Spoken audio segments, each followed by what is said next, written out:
DSC అక్రమాలపై జగ్గయ్యపేటలో నిరసన దీక్ష. మూడో రోజు రిలే నిరాహార దీక్షను ప్రారంభించిన తన్నీరు నాగేశ్వరరావు.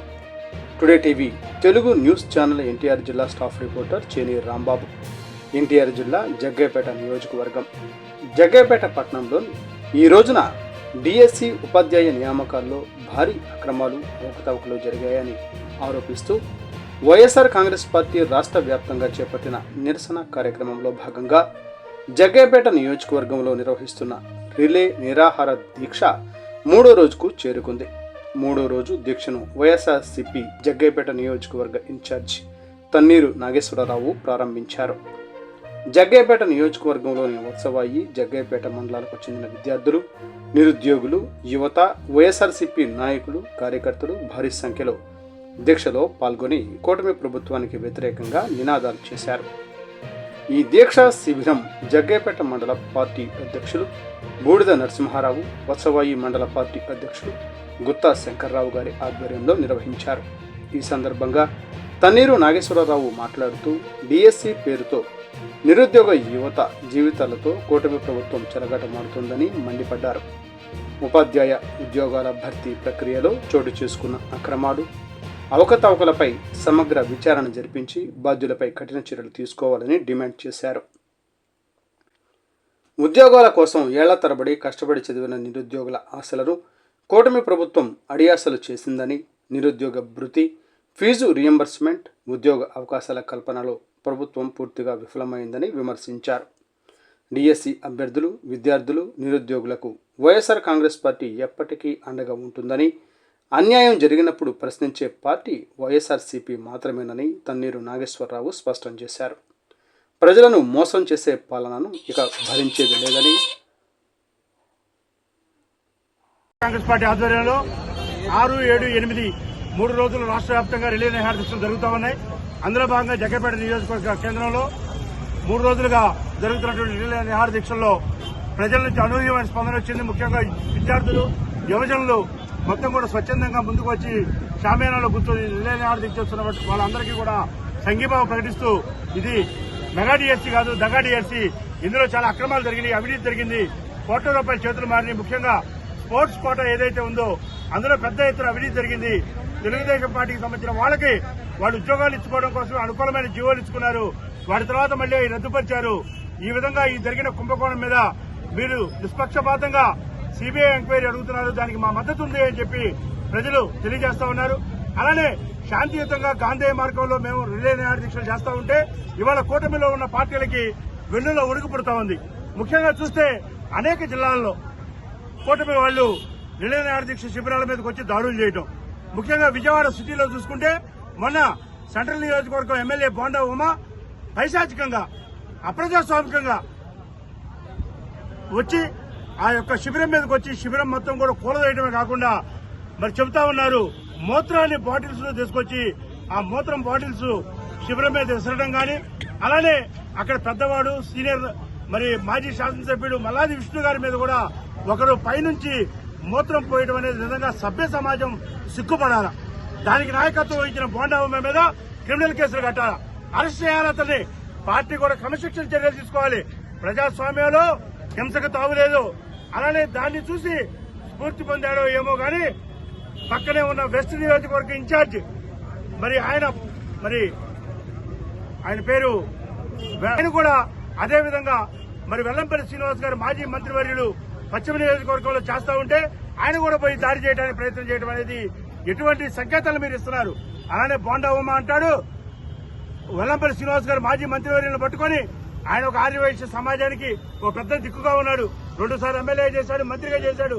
ఆయన పట్టుకుని నువ్వు ఈసారి సెంట్రల్ నియోజకవర్గం వస్తే కట్టేస్తా, నిన్ను ఆరా ఓరా అని చెప్పి పిచ్చి మాటలు మొత్తం మాట్లాడాడు. ఇది ఎంతవరకు సబబు అని చెప్పి బోండా ఉమాను ప్రశ్నిస్తా ఉన్నాం. అదే గతంలో కూడా 2014 నుంచి 19 వరకు కూడా ఆయన పాతి పెట్టేస్తా నా కొడకల్లారా అని చెప్పి అసభ్యంగా మాట్లాడినటువంటి వ్యక్తి బోండా ఉమా. ఇవాళ ఆయన ఉనికి చాటుకోవడం కోసం, ఇవాళ ఆయన తన తెలుగుదేశం పార్టీలో తన ఉనికి కాపాడుకోవడం కోసం గతంలో ఇటీవల కాలంలో ఆయన మీద వచ్చిన ఆరోపణలకి సమాధానం చెప్పడం కోసం ఆయన ఈ విధమైన ప్రవర్తనతో, వింత ప్రవర్తనతో చేస్తున్నాడు. కాబట్టి ఇవన్నీ కూడా మరి ప్రజాస్వామ్యవాదులు ఎవరు కూడా హర్షించరు. ఇట్లాంటి అన్నిటికీ వైఎస్ఆర్ కాంగ్రెస్ పార్టీ గ్రాఫ్ పెరుగుతా ఉంది. అలానే సోమవారం 10వ తారీఖున జగ్గైపేట నియోజకవర్గ కేంద్రంలో పెద్ద ఎత్తున యువజన విభాగం ఆధ్వర్యంలో విద్యార్థి ఆధ్వర్యంలో మరి పెద్ద ఎత్తున ర్యాలీ చేయబోతా ఉన్నాం. ఈ ర్యాలీని విజయవంతం చేయాలని జగ్గైపేట నియోజకవర్గంలో ఉన్నటువంటి శ్రేణులందరినీ కూడా పిలిపిస్తా ఉన్నాం. వైఎస్ఆర్ కాంగ్రెస్ పార్టీ జగన్మోహన్ రెడ్డి గారి నాయకత్వం, జగన్మోహన్ రెడ్డి గారి నాయకత్వం, జగన్మోహన్ రెడ్డి గారి నాయకత్వం,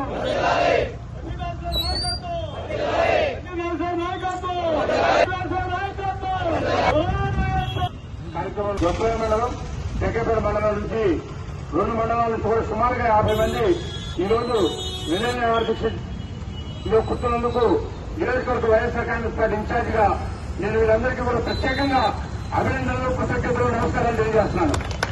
అలానే మీరందరూ కూడా గట్టిగా చప్పట్లు కొట్టి మహిళా సోదరులు కూడా కండవేషన్ చేశారు. అందరికీ కూడా గట్టిగా చప్పట్లు కొట్టి మీ చప్పట్లు, మీ స్ఫూర్తి, మీరిచ్చే అభినందనలు సాయంత్రం 5 గంటల వరకు వాళ్ళకి ఆహారం లేకుండా కూర్చుంటున్నారు కాబట్టి అదే ఆహారంగా అయ్యి వాళ్ళు మంచి ఎనర్జెటిక్ గా ఎక్కడా కూడా నిరుత్సాహం లేకుండా, ఆకలి తప్పిక అనేది లేకుండా వాళ్ళు సాయంత్రం 5 గంటల వరకు కూర్చునే విధంగా అది స్ఫూర్తి కలిగిస్తుందని చెప్పి మీరు గట్టిగా చప్పటి కొట్టుకుని అభినందన కోరుతా ఉన్నాం.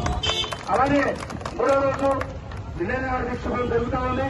మరి ఈ శిబిరంలో మొదటి రోజు జగ్గైపేట పట్టణం నుంచి పట్టణ పార్టీ అధ్యక్షులు ఫిరోజ్ ఖాన్ గారి ఆధ్వర్యంలో, 2వ రోజు మరి ఎంపీపీ మహాత్మా గాంధీ గారు కావచ్చు, మండల పార్టీ అధ్యక్షులు పొన్నపూడి కావచ్చు, డిప్యూటీసీ సోదరిమణి ఓటు నాగమణి గారు కావచ్చు, వారి ఆధ్వర్యంలో నిన్న కూడా చాలా బ్రహ్మాండంగా జరిగింది. ఈ రోజు మరి జగ్గైపేట మండల పార్టీ అధ్యక్షులు పొరుగు నరసింహారావు గారి, అలానే వచ్చాయి మండల పార్టీ అధ్యక్షులు ఉత్తర శంకరరావు, డిప్యూటీసీ సభ్యులు ఏసురావు శ్రీనివాసరావు ఆధ్వర్యంలో మరి వారు కూడా బ్రహ్మాండంగా ఇవాళ సుమారుగా 50 మంది, హైయెస్ట్ 50 మంది ఉన్న నిర్ణయ అధ్యక్షులు స్వచ్ఛందంగా కూర్చున్నారు. మేము డాన్స్ పట్టట్లేదు అని అన్నా కానీ కాలేజీ మేము కూర్చుంటాం, మేము సంఘీభావం తెలియజేస్తాం, మేము ఎక్కడో ఒకరు అడ్జస్ట్ అవుతాం, కానీ ఈ యొక్క నిరసన దీక్షలో మాత్రం కూర్చొని ఈ యొక్క కూటమి ప్రభుత్వానికి మా నిరసన తెలియజేస్తాం, జగన్మోహన్ రెడ్డి గారి నాయకత్వాన్ని బలపరుస్తామని చెప్పి ముందుకు వచ్చినటువంటి అందరికీ కూడా పేరు పేరున హృదయపూర్వక ధన్యవాదాలు తెలియజేసుకుంటూ, ముఖ్యంగా ఇవాళ ఈ డిఎస్సీ ఏదైతే అక్రమాలు కొత్తగా ఉందో ఈ డిఎస్సీపై సమగ్ర విచారణ జరగాలని, అది రాష్ట్ర ప్రభుత్వం నడుపుతున్నటువంటి ఏజెన్సీలు కాకుండా కేంద్ర ప్రభుత్వ ఆధీనంలో ఉన్నటువంటి సిబిఐ ద్వారా అయితేనే నిష్పక్షపాతమైనటువంటి ఎంక్వైరీ జరుగుతుంది, తగిన న్యాయం జరుగుతుంది, పారదర్శకత ఉంటుంది, వాస్తవాలు బయటకు వస్తాయనే ఉద్దేశంతో ఇవాళ మొట్టమొదట సిబిఐ ఎంక్వైరీ అడుగుతా ఉన్నాం.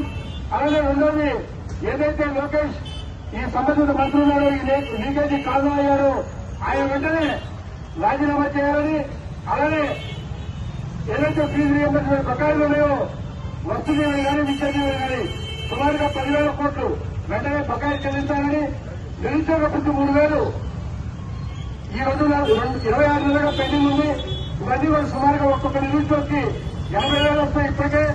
ఆ డబ్బులు వెంటనే చెల్లించాలని, అలానే జాబ్ క్యాలెండర్ అన్నారు, సుమారుగా సంవత్సరానికి 4 లక్షల ఉద్యోగాలని అన్నారు, 5 సంవత్సరాల్లో 20 లక్షలు ఇస్తారని చెప్పారు. ఇవాళ వరకు 2.5 సంవత్సరాలు గడుస్తున్నా కేవలం 50,000 ఉద్యోగాలు కూడా ప్రభుత్వ ప్రైవేట్ రంగంలో ఇవ్వలేని దౌర్భాగ్యమైన అసమర్థ అవినీతి ప్రభుత్వం ఏదైనా ఉంది అంటే అది కేవలం కూటమి ప్రభుత్వం, ముఖ్యమంత్రి చంద్రబాబు నాయుడు అని చెప్పి ఈ సందర్భంగా తెలియజేసుకుంటూ